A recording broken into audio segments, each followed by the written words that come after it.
Welcome to day 4. We're going to get a clean jar today, tare our scale,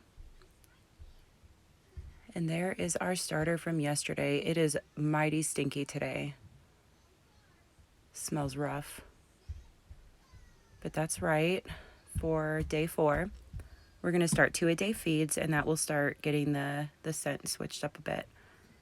Stir your starter together really well. Mine's kind of thick on top and a little watery on bottom.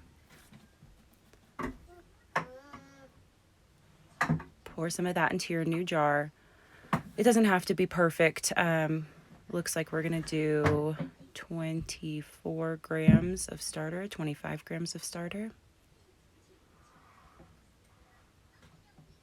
And then we will add 25 grams of water, approximately. It doesn't have to be perfect again. Doing a little feed and watering for our starter.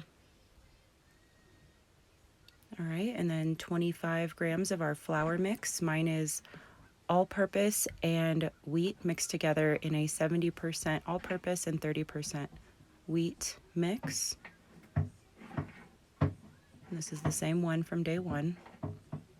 I just put it in a little baggie and have that stored next to my starter for easy access.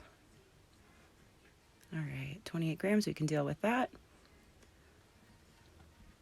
Stir that up really well.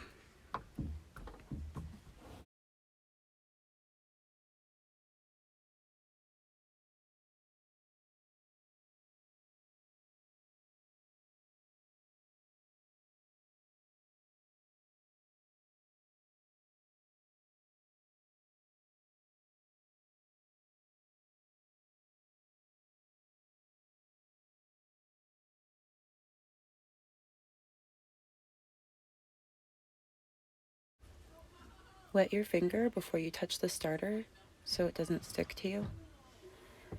And then we're gonna put our cheesecloth back on. I'm just washing off my finger really quick because this stuff stinks. Did I say that already? Smell it. It smells gross. I mean, you have a choice. It's stinky. All right, cheesecloth on, rubber band on. Looks great. Leave it out of direct sunlight, and I'll see you in 12 hours.